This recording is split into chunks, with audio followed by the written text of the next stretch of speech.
Okay, all right. Thank you as always, Lori. It's great to be reconnected with you and with the UG folks. And thanks everyone for joining today. So we're going to dive into this idea of what helps an effective CRM leader create better deployment, adoption, engagement, excitement, and ultimately, which is the reason we're doing this in the first place, right, to generate a positive ROI for their CRM investment.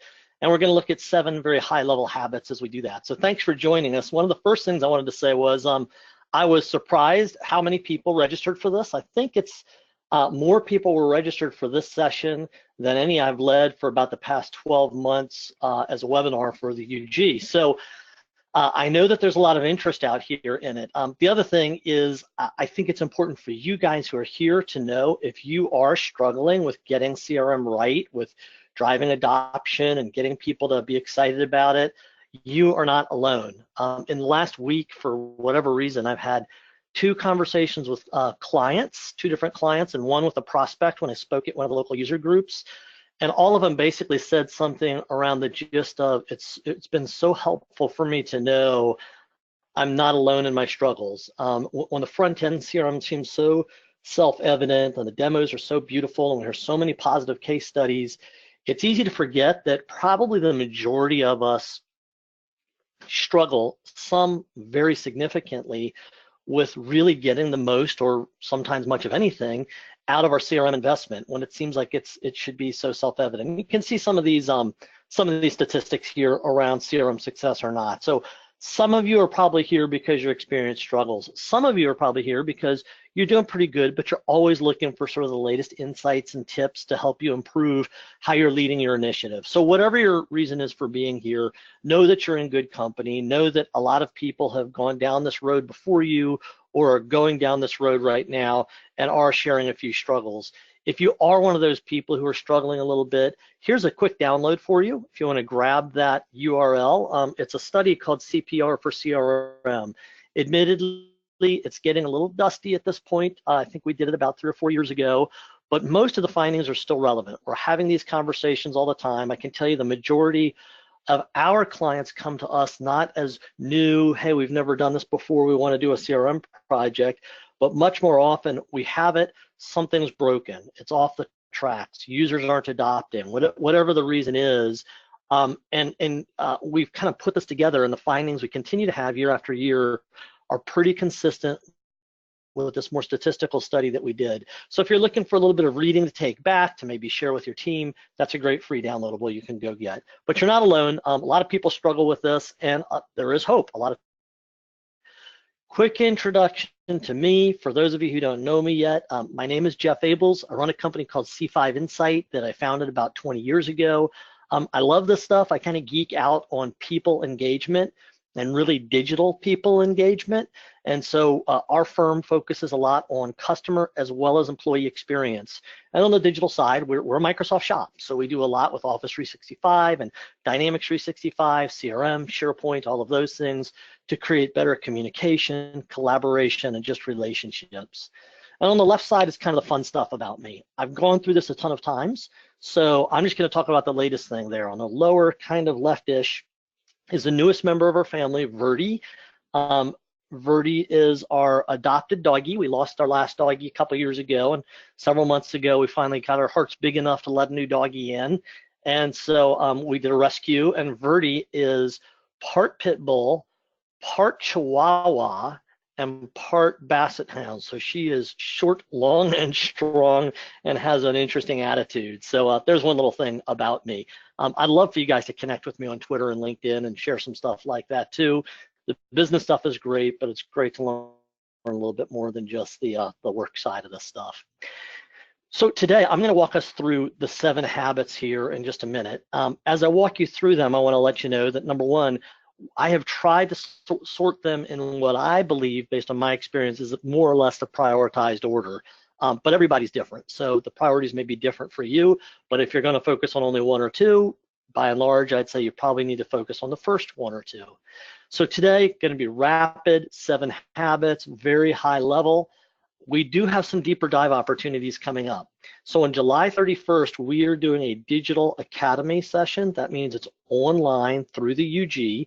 It's on July 31st. It lasts a half a day. It's very focused on how to do the number one priority, and that is the planning piece of this. That was created by popular demand. We did a 1-hour planning only webinar. Several people kind of said, hey, could you please do this as a academy workshop? So we're doing that.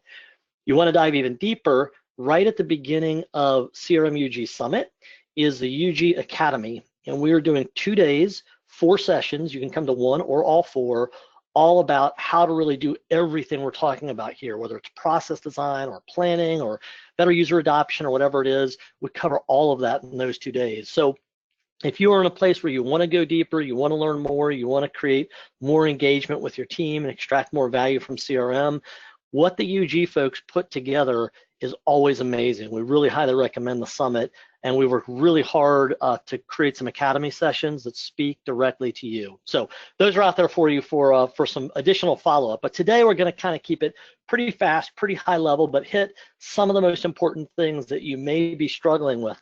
Some of these will probably seem self-evident to you. I'll try to drill in a little bit where that might be the case. What I would do to challenge your thinking with this is to say, if you think, yes, we've already done that, there's a very good chance that maybe you haven't done it the way or to the level that those who are experiencing a little more success have. So I'll try to kind of build those tips in there for you, but be careful about just tuning out thinking, well, we've kind of done that, because what I run into, this is a great case in point, by the way, is nobody says we didn't bother doing any planning at all. It's just the level and breadth and involvement of your team in planning that really is a differentiator. So this first one, the first habit of highly effective CRM leaders is plan, plan, plan. Not just a plan, but planning is very much an ongoing part of everything that they do. The subtitle here is don't get lost at sea.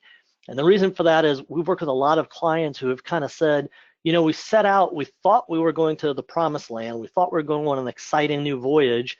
And somewhere when we got out of sight of all the land, we started saying, why are we going on this trip anyway? Where are we really going? We're kind of out here in the middle of the ocean, and we're not sure why we're all on this boat to begin with. That's part of planning, kind of really understanding why are we doing this, and really where are we going? Get as specific of an idea as possible. Don't expect the software to inform you about where you're going. It's just a framework. Everybody's different. You need to decide where you're taking your ship. Couple of tools for doing that. The first one is this. You really need to spend time understanding why. Why CRM for our organization? Why CRM for the individuals in your organization? Look, the reality is a lot of things you're going to be asking people to do in CRM are going to slow them down. Some of those things will slow them down curve, and then they'll speed up. Some of those things are going to be a new way to do things that might always take more time than they used to. I know that flies in the face of the marketing. Everyone says, oh, give it to your users. It will save your users time, drive up their efficiency. But sometimes keying information into a system actually takes more time than however they were capturing that information before, such as on a legal pad or a journal or whatever it is. But the value of having all that information in one place, sharing best practices, that can provide a much bigger return than the slight investment of time you're making into doing this well. So it's really important to understand, why are we doing this? Put it into an ROI. How are we going to measure this? What's the impact ultimately going to be to us? What measurable outcomes do we want? What non-measurable outcomes do we want? Repeat it again and again like a mantra. Jane McConnell, a gal who does a ton of research into digital workplace transformation, her findings are companies that are the most successful in adopting new digital workplace tools, the number one attribute that differentiates those, the ones that succeed from the ones that struggle, is that they have defined and gotten buy-in to why they are going through this process. Why are we going to go through this transformation? And by the way, the number two thing that they do is they communicate that. They use marketing communications to say it again and again, because you guys, as the leaders of your CRM project, whether you're more technical CRM administrator leaders, or whether you're business side leaders on the sales side or executive side, marketing, customer care, you will innately know the why. You will have probably talked about the why up front. But what marketers will tell you is when you're trying to communicate a concept to a prospect, it takes 21 times before they hear it the first time. So get used to, we've got to build this into everything that we do. We got to say it again and again and again and again. We've got to get our team to help them discover it for themselves so that they will internalize it. Absolutely critical. And I can tell you, whenever I talk about this with a live group, I can't see your expressions right now, but I can imagine eyes may be glazing over, you're multitasking, looking at your email right now, you're thinking, yeah, I get it, we did this, or it's not important in our case. I can absolutely tell you, if you focus time on this as the one takeaway from this webinar you come to today, if you really focus on this, articulate it and communicate it well, this will have more transformative power for your initiative than anything else I'm going to tell you or anyone else is going to tell you about this. It's ridiculously simple, it's ridiculously basic, and about 99% of the companies we work with have not done it well enough. Focus on this, I promise you. If you hang up now, but take this home with you, you'll have gotten the best value out of this session, but don't hang up. Okay, next, thinking about this planning, here's kind of what we want as the output of our plan, right? We're all familiar with the major pillars of Dynamics 365 and CRM. Yes, sales and the processes and automation, and the same with marketing, the same with customer care, right? Those are kind of the lines of business we want to improve. And maybe there's this fourth pillar of other stuff, XRM types of things, new processes we can automate because this framework between Dynamics and Power Apps and Office is so flexible we can do other stuff with it. And ultimately, what we really want is results, bottom line, business transformation. But what we miss are the steps that lead up to the pillars, the foundation that creates this. And there's a lot of different kinds of planning you need to think about. We talked about the why, but another part of it is, what's your roadmap? What's your vision? Where are you going, broadly speaking, right? So the roadmap is just, okay, we're at the beginning, or maybe we need to back up and rethink things a little bit. What's this vision? You know, okay, we want a super highway, and right now we're on these old dirt roads. So what is the vision? What are the big steps we're going to take to get there? Not a detailed project plan, but a vision. One thing that can really help with that, by the way, is occasionally getting visionary demos, getting someone to show you and re-show you, here's what you can do, here's what other people are doing with this, so you kind of continue to refine your vision. Because hey, the world and CRM are changing really fast. Your vision needs to grow with it.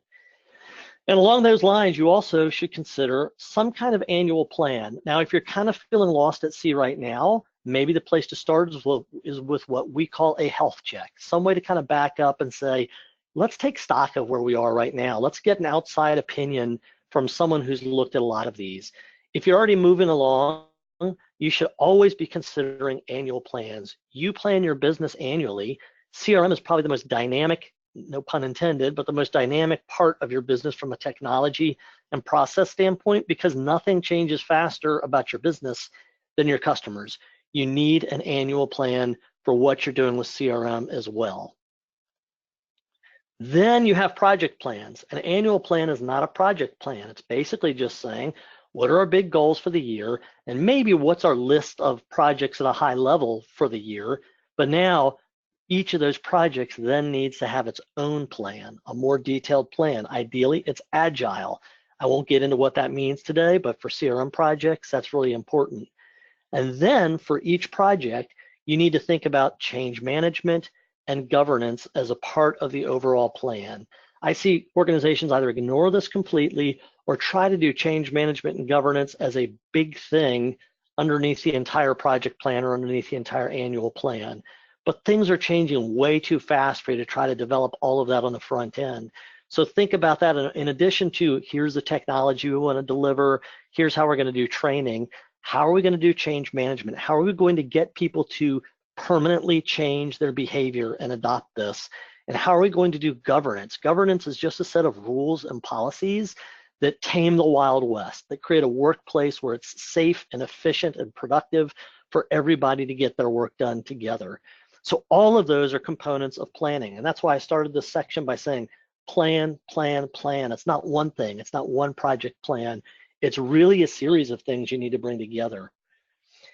And as we think about that, I'd mentioned Agile. So each one of those project plans should have multiple sprints. Those sprints lasting somewhere between 30 and 90 days. There's some variance there, but each one of those sprints has deliverables. You don't do a sprint with nothing as an output, but an output that your team can evaluate. And each one of those sprints in and of themselves should have their own sub-process where you're getting your users involved and listening to them, where you're validating and understanding what they're saying, where you're connecting the functionality by developing it and delivering it to your users, and then you're going back and you're doing user acceptance testing to know the results and continuously improve what you're doing. So our first habit was a habit of plan, plan, plan. Our second habit is really digging into this idea of change. Always doing change management, but I'll also always taking change as slow and simple as you can. Change, like this caterpillar to butterfly, it's not a sudden thing. It's not a one-step thing. It takes time. And look, it is way easier in our experience to roll out a lot of new technology than it is to get people to actually adopt technology as fast as you can send it to them. So technology is easy, change is hard. The soft stuff is the hard stuff. The hard stuff is the easy stuff. So what does that look like? So here's a little bit of research on this. First of all, there's kind of this myth that, hey, if you practice a new habit for 30 days, it's now become part of who you are, right? I go do a new workout for 30 days, that's gonna now be a habit and I'll stick with it forever. Well, according to this research from the European Journal of Social Psychology, that is not the case. Some people go a little bit faster than that. Most of us go slower. The average is 66 days to develop a new habit, and some people take longer than that. You don't need to wait for the longest people to catch up, but you do need to allow at least enough time for the average to get on board and create new habits before you start throwing new habits at them. Because, as you see from the research on the right, we try to throw too many things at our team too fast, we accomplish nothing at all. And you've got to scale back what you think by too many things, because ultimately you might think, well, gosh, this is just CRM. Well, is it really? Or is it a whole new piece of software? And by the way, we're doing the Outlook integration. And by the way, we're doing the mobile version. And by the way, we're using leads, contacts, accounts, and opportunities, as well as activities all at the same time. And by the way, we're adding to this a new opportunity pipeline management process that we've never used before. I think I've just routed off something like 9 or 10 things. This is why so many of these projects struggle and fail. It's too much, too fast for most people. And the folks who are the leaders of the project, they are in general better at change than the people who have to actually be the rank and file who adopt it. Slow it down, take it easy. The rule of thumb one of my coworkers gave me is, if you're not cringing because you think you're going a little too slow and keeping it a little too simple, then you're not going slow enough and keeping it simple enough. You need to cringe a little bit. So slow incremental change, whatever that put in your mind, go a little bit slower than that. And the vision for this is find existing processes first. So what are we already doing? Instead of, wow, look at all this cool new stuff we can do here. What are we already doing? Are we requiring people to do weekly call reports in Word? Well, let's put their weekly call reports in CRM and have them keep doing that. In fact, we're working with a client now who told us after they've used CRM for a few years, they realized because they were so excited about all the new stuff they could do and they thought the old stuff would be automatic, they got out of the habit of doing things that they learned over years were the things that helped their business to be successful. And in fact, CRM was eroding their performance level because they weren't sticking to those things. So start with what people understand. It's easy for them to adopt, take small steps, and establish a few quick wins. Hey, look, you no longer have to multi-key this stuff into different places. It all goes into this one thing, and your managers are going to be trained to use those reports instead of email. Build momentum. Continue to take small steps. So you can't say, okay, you got the base, now we're going to take giant steps. Plan out those small steps. Eventually you get the transformation by taking people step by step into it.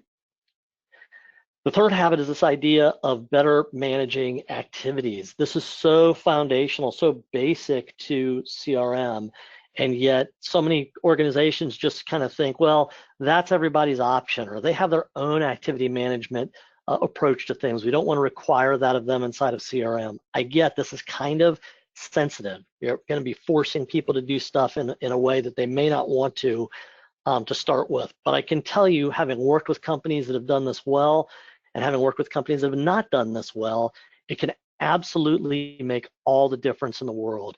Here's a quick list of some benefits. And by the way, we have an ebook. I forgot to put the link there, but you can email me at the end of this to get it, on all the benefits of activity management, why to do it and how to do it. Here's some high-level ones just to get your motor running a little bit.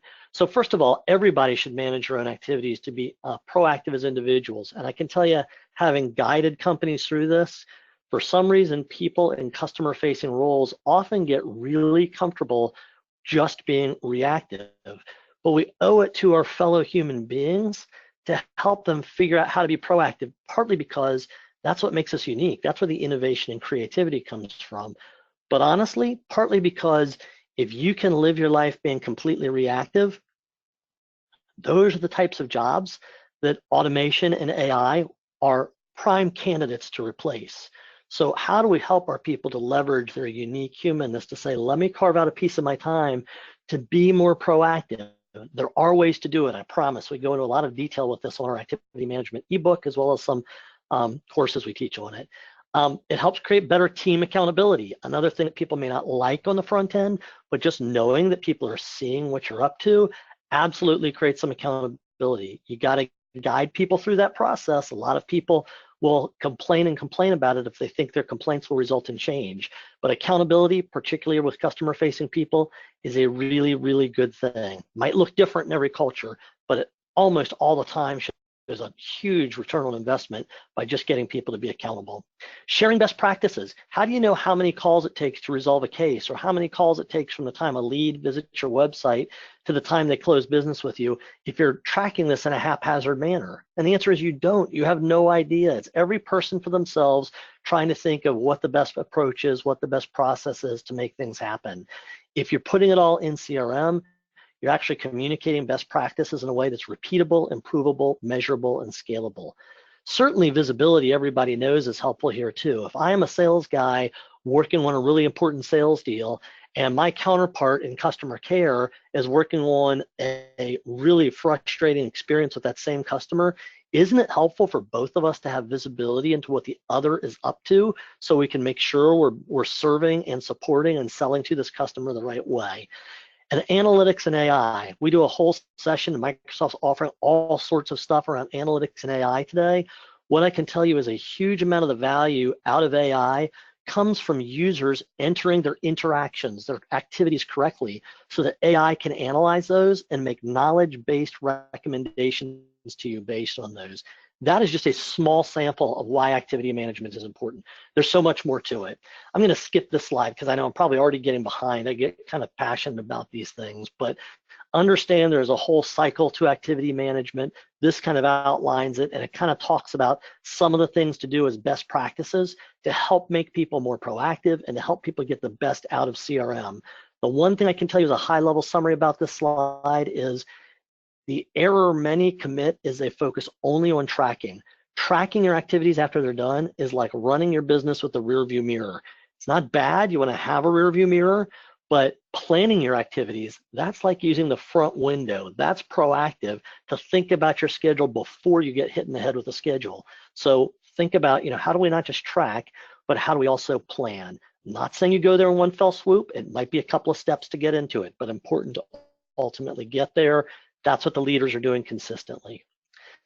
Our number 4 habit of the successful CRM leaders is that they tend to rethink their processes. In fact, they even tend to rethink not just their processes, but even how they think about processes. Because what worked for process automation throughout most of the digital revolution, going back to the 50s up until very recently, that was very, very rigid. It was very consistent things you did around technology and operations and accounting and that kind of stuff.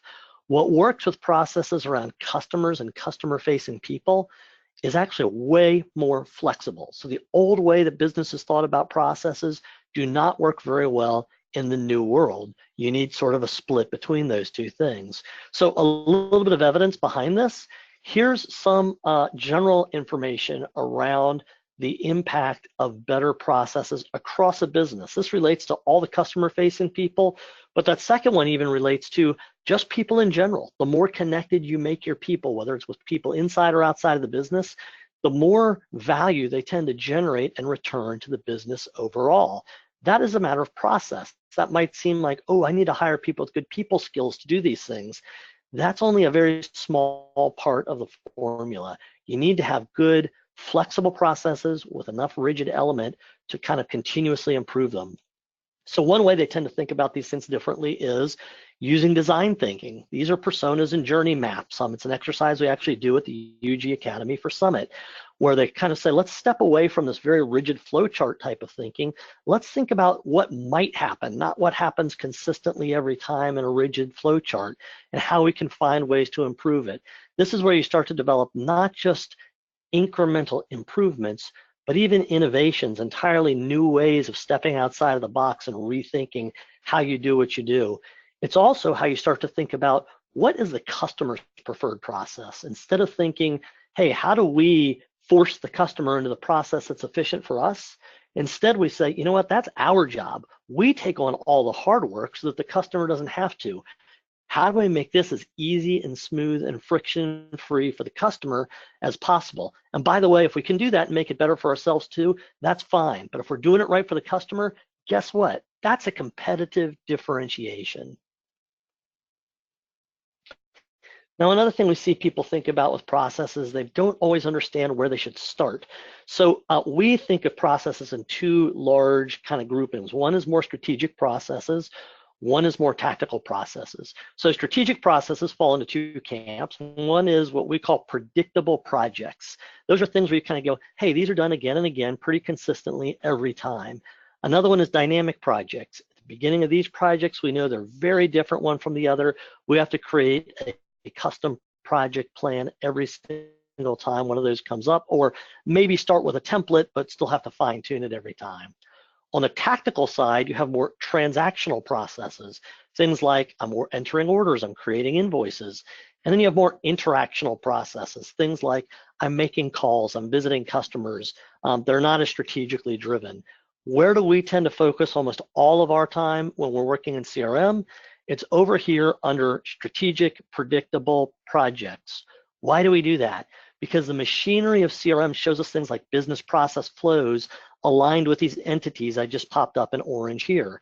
Oh, campaigns, they have a process. Leads, opportunities, cases, they all have this predictable process flow associated with those mini projects. When you see each one of those entities in CRM, add the word projects to the end of it, because really that's what those are meant for. They're little teeny projects you do. An opportunity is really a sales project. A case is really a customer service project. Those are good, but in and of themselves, they may not be what you need to do with CRM. Oftentimes, we see people focusing all their time over here in the orange, where in fact, most of their processes are actually tactical processes. They need to make people more efficient at rapidly capturing information for and entering orders. They need to just be doing call downs all the time and not worrying about process flows to move someone through an opportunity lifecycle. So as you look at this, get your head a little bit around what processes do we know have worked for us historically? Let's start with those before we start experimenting with cool new things we've never done before, because CRM makes them available to us. Our number 5 habit is the idea of integrating, migrating, and eliminating, or less is really more for our users. So, well, probably the best way to explain it is to bring up the next slide here. So the average number of systems a person in the United States has to use to get their jobs done these days is about 25 different systems per week. However, our research shows that the more systems someone has to use, the more their job satisfaction is going to drop. And that's generally because their efficiency and productivity drops as well. The way one of our clients put it to us is, when they hired us, it was, we have the CRM project. I felt like our management came to us and said, we got the system to work for you, but I feel like I work for this system. I feel like I'm just kind of feeding this beast. It's another place I have to put stuff. It didn't take anything away, and it didn't really make anything any easier for me. Huge cardinal sin that most go through. One of the things we've come to believe and evangelize quite a bit is your CRM plan somewhere, not necessarily in the first phase, but somewhere, needs to include integration with other systems. So the long-term vision being your people go to fewer and fewer places to get their jobs done. They may never get down to just one system, but at least going to fewer and fewer over the long run. So what are you taking away from them when you add CRM? What are you removing from their workload? Integrate, migrate, and eliminate means what it says really. Integrate just means how do we integrate data from other systems into CRM so I don't have to go to those anymore to look up information. Migrate and eliminate means, do I have anything I can just move over to CRM for functionality? Usually that involves killing some sacred cows. What I mean by that is somebody might go, 5 years ago, we spent $1 million customizing our ERP system so we can do order entry exactly the way we want to do it. There is no way we're going to move order entry over into CRM.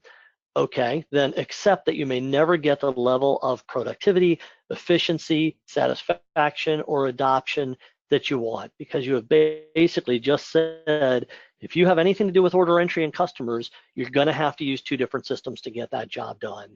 That doesn't work for most users. We've seen other people do things like convert their loyalty systems over. Oftentimes those are internal homegrown solutions. But if you put loyalty inside of your CRM investment, all of a sudden people can see loyalty information directly in the same place. They're seeing all the customer information, no more toggling between systems. That's just a couple of examples. And by the way, eliminate does not mean eliminate the entire source system. Well, I'm not suggesting you take your ERP system and get rid of it because you've moved order entry into CRM. What I am suggesting is the portions of those systems that are customer facing, you should look at very closely and say, can we move this into CRM, and then turn that functionality off in this other system. The 6th principle is a simple one. Leaders have got to lead these initiatives. You need to create an ecosystem, not just one small leadership team for this. So what I mean by this is often a lot of organizational leaders look at a CRM investment and go, this is an investment we're making as leaders to make our people, our frontline people, more efficient. And we hope that they'll do that. But I, as a leader, I use other systems. I'm not a customer facing guy, so I don't need to use this. What I can tell you with absolute certainty is when organizational leaders realize that CRM is a leadership tool too and use it like a leadership tool, it absolutely makes a difference, not just in adoption, but in fact in ROI as well, because those leaders, whether they're mid-level managers or senior leaders, are now making better, faster, more informed decisions. They're coaching better than they've ever coached before. It's not easy though, but even this research from Harvard kind of points out that digital managers, digital leaders make companies more effective. So that doesn't just mean you're a company that has digital stuff. It means your managers and leaders use digital functionality to actually be better leaders and better managers, whether that's the CFO, the CEO, the COO, the head of sales, whoever it is, they need to become digital natives themselves. You will absolutely extract more value from CRM with that. That's not an easy process. You need people to help lead your leaders. You need to get the right coaches. Look, the best golf players in the world, the people who least need a professional coach because they're absolutely the top of their game, guess what? They spend more money on coaches than anybody else in golf in the world because they're experts, because they're professionals. Your leaders need that too. Whether you're one of those leaders and you need to reach out to someone to get that leadership, or whether you're somebody internal and you need to either be that coach to that leader or help that leader find that coach so that they can become more engaged, more digital in what they do. Just like your users need to adopt, your leaders and managers need to adopt too. And it's not a matter of, I'll put them in a half a day of training with somebody. Except for the exceptional ones that are already very digital, that's not going to work. You need to take time and ongoing recurring coaching to help them weave this into the fabric of their decision making, of their meeting preparation, their meeting delivery, and their follow-up.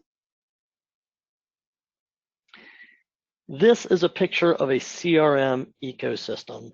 So the idea here is most organizations say, oh, we have a CRM leadership team, and the CRM leadership team ultimately embodies almost everything you see here except for maybe the users. But when organizations start to build out more of an ecosystem, it means, first of all, if leaders got to lead, if you put a leader into a CRM governance meeting, that might be the last CRM meeting they ever go to because they will be so deep into the weeds. It's not going to be something that's going to keep them engaged. You need to have a leadership team that actually focuses on just leadership types of decisions. They might only meet once or twice a year. If that's what it takes, that's fine. But as soon as you disengage a leader because you drag them into the weeds of decisions that they should not be having to make, they will probably not re-engage or be very difficult to re-engage in your project. So break this into separate teams that allows people to do what their best functional calling is to do, keeping leaders separate, but also break it into these teams so that when you need to create better adoption, as a leader, you can say, it's not up to me and one or two people to really push this hard and really train people. I have these power user evangelists who love it, and they're going to represent it to their line of business. I have line of business owners who are part of this too, and I treat them differently. All of these folks play a role in helping to get the word out, to communicate, because adoption is actually more about communication than it is about technology or training, and then ultimately to also come alongside people and give them the hand-holding that they need. And our seventh and final habit of successful leadership leaders, our successful CRM leaders, is they focus on continuous adoption. Not just adoption as a one-time thing, not a, well, we did it, now we're done with adoption and we can move on to something else. This is another way of talking about change, but a couple of unique things here about this. First of all, as humans, we are less open to change than just about anything else that walks, crawls, or grows on this planet. If you look at almost anything else out there, it is constantly changing. It is constantly evolving and changing to work within the ecosystems changes that are going on all around it. But somehow we get into business in particular and we think, I've got my function, I don't want to change. Sometimes even if I know it's inefficient, it's kind of like it's the way I'm comfortable doing it. I don't want to change how I do it. If we want to ultimately become disruption proof, we've got to get all of our people accustomed to constant change, not super high stress constant change. I don't mean that, but understanding that we're always going to be doing things differently. We're always going to be rethinking things, because if we don't, someone's going to outthink us and we're not going to be around anymore. So it's doing a huge service to our team to help them become comfortable with change, whether they stay with us or go somewhere else. Really important. What I can also tell you is folks who are not adapting to digital change, they're going to be at risk of not having jobs in the future. Scary as that is to say, I can tell you we're working with one client right now who they're a manufacturer. They have the option to sell their products to their own sales team or to use distributors to sell. What they ultimately decided after trying to get their sales team on board with using CRM was they were so resistant to change that it was more effective for them to simply let go of that entire team and give sales out to a distribution network where they could establish relationships with distributors who had already created great CRM adoption within their organizations. Leaders of organizations are more and more, when you talk to salespeople and other customer-facing people, are saying, you need to have a CRM experience on your resume. Some are even starting to test people on their CRM before they hire them to assure that they have those capabilities. We're not doing our people any favors by allowing them off the hook because they're that one high productive salesperson we're afraid to confront them. So what does continuous adoption look like? You guys, if you've heard me talk before, you might have heard this, but the luck principle is something that kind of evolved for us over a long period of time. And ultimately what it was the 5 main areas that differentiate people who succeed versus people who struggle with relationships or with any of the technologies that support better relationships, including CRM. So as we look at these 5 attributes, we say, really, CRM is made to do what? It's made to help us listen to each other and to our customers better and write it on our brain, right? Just like good listeners remember what's said, our brain is the CRM database. It also helps us to really understand it, to do the analysis, to say, what's going on here? How can I better serve this person? What's all the information I've gathered in the past? How does this compare with other people that we're serving right now? With that, we create better connections, but those connections are built around processes, which we already talked about. And then we know the results so we can continuously improve. That's how we connect with each other as humans, but listen, understand, connect, know, that's what CRM is made for, to help us do on a more massive scale. Listen, understand, connect, and know is what we do. Good luck is why we do listen, understand, connect, and know. So we say you're powered by luck when you do these things well. So we do whole long sessions on really deeply diving into this. We do sales training around doing luck-based sales training, luck-based customer care luck-based marketing planning, and all of those kinds of things. But suffice it to say, this kind of informs our entire process of doing CRM well. If we continuously do these 5 things better and better, we will be doing a better job of engaging our people, whether they're customers or employees. The other thing we found are there are 4 core stakeholder groups involved with every CRM project. They all need a voice in the project. We love acronyms. So the easy way to remember this is CUBS: customers, users, the business, and systems. So customers are who you think they are. One thing I found is when you look at all these stakeholders, what's the most frequently overlooked group of stakeholders in a CRM project? They're the C in CRM, the customers. So we talked about how you include them in process thinking. Think about how you think about them in adoption thinking as well. Users are everyone who uses the system. So people think, oh, business, that's executives and managers. Maybe, but really users are also executives and managers. There are all sorts of different personas that are using CRM. The business is the bottom line results, right? That's the, what's the ROI of this? How's it going to serve what the business's goals are? Why does a business exist? How will CRM serve that? And systems are your technology people, and they absolutely need a voice in this too, because they're going to have to clean up the mess of integrating all this stuff and making it all work together for you as well. So if you take those 2 things and form a little matrix, it's a great way to come up with adoption ideas. We do not have enough time to begin to look at the 25 different little cells or 20 different cells this has, but as a super high level, here are some of the things that we've filled this in with as we've gone through this journey with a lot of the clients that we support. And we'll be doing these in more detail, and some of the things I referred to at the beginning, I'll come back to them more at the end. But the idea here again is adoption is not a, we did CRM, we're going to do adoption, now we're going to do something else. CRM is a continuous adoption process. It's always going to be changing. You're going to be onboarding new people.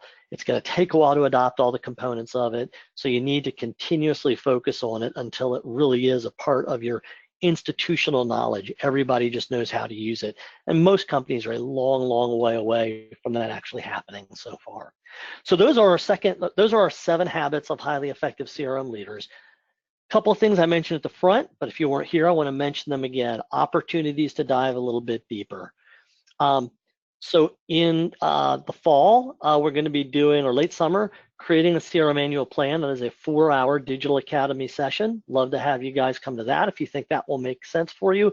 That's focusing just on that very first habit. We think it's the most important one, and folks asked us to do it. At Summit this year, we're going to be doing a 4-part academy session there. Each of those sessions lasts a half of a day. You do not have to come to all 4. So if you look at those 4 bullet points in that purple rectangle there, you can pick out one if only one of those makes sense for you, or multiple ones. But you can see we're going to talk about planning again, lots of focus on process design as well as activity management. Personas and journey mapping have a little bit to do with process design, but at a higher level. So it's more marketing thinking and customer care, a little bit of sales thinking in there, but we go deep into sales thinking with process design. And we're going to have a half-day session just on adoption strategies. We're going to share a lot there. You're going to co-brainstorm as well. All of these academy sessions, very interactive. They come with workbooks and other materials that you can take home with you. So I know this was very fast-paced, very brief. I hope you took away some highlights that you can start to put into place right away. But if you want to dive deeper, those are all options. And of course, if you're looking for someone to really engage with you, to kind of become your partner and help to guide you through this process, that's what we're in the business of. We do implementation services and we do advisory services to help you with all of these topics. So thank you all so much for coming today. I think we have a few more minutes for questions. All right, fabulous as always, Jeff. Great presentation. Yes, we do have a couple of questions. I'm going to read this one verbatim, so let's see what we got here. Is there a proportion of dedicated CRM support staff to end users as a best practice? Example, for every 100 users, you should have one full-time support person, something like that? Is there anything you can talk to there? Yeah, that's a great question. Candidly, I've been asked it before. I don't know if I have a great answer to it, but my experience is it really depends on your organization, right? So if you have 100 users and let's say you're a CPA firm and all of your users are partners in the CPA firm and they're probably kind of technophobes, they probably all are very empowered, so they don't feel like they need to do as much, you might have to have a pretty significant size staff to say, we're going to actually augment you guys to help do a lot of entry and data cleanup and those kinds of things. You might have a much higher proportion of not just administrators, but also call it junior users or assistants or something like that to really help those guys along. On the other hand, you might have an organization where you have a gigantic inside sales team. And what they do all day long is they do call downs and they work on a list of leads and track their activities and are not out in the field. Those folks may be so tactical that once you get them up to speed, they need relatively little support to keep going in their job function. And then somewhere in between is maybe you've got a big field sales force and they need a little more hand holding, but maybe not as much as the CPA, and maybe they're not as empowered as the CPA is either. So you're going to be somewhere in between. So it's a nuanced answer overall. You might want to consider the right internal-external balance to say, let's have a few people internally who can really help with the strategic direction of the project. But if we need to kind of expand and contract based on what's going on at any given time, that's where your hopefully your dynamic CRM partner comes in if you've got one that offers some kind of support plan that allows you to do those kinds of things. Okay, fabulous, Jeff. Can you talk about the dates and maybe the audience of who you would recommend for the upcoming events? Yep, absolutely. And Lori, by the way, your voice is coming through very garbled for some reason. So I don't know if maybe I'm the only one experiencing that. So yeah, the dates. So CRM annual plan, that is digital, so it's online. You don't have to go anywhere for it. That is July 31st. And there's the link for it, so you can go to that. But that link is going to take you to the D365UG.com website to register for it. The ones below that in the purple box, that is at User Group Summit. It's in October. I can't remember the dates. I think it's the 13th and 14th or the 14th and 15th of October of this year. Again, it's over a 2-day period. And again, that link will take you to the UG website to register. If you look at the little icon next to it, it says user adoption. Look for that icon because there's going to be a ton of stuff to register for those 2 days. All of ours are labeled with that user adoption icon, so it's easy to find them. Okay, Jeff, does my voice sound any better or not so much? Much better. Much better, thank you. Okay, not sure. Okay, well, fabulous. I don't have any other questions in the queue. Do know that we did record today's event, so we'll get it posted along with the slides that Jeff used here today to our content library within the upcoming hours, and we'll send you a direct link to that. But definitely want to thank you, Jeff, as always, for being here and sharing. Much appreciated. Thank you as always, Lori. It's great to be here. Thanks, everybody. All right, we'll look forward to seeing you on an upcoming event. All take care.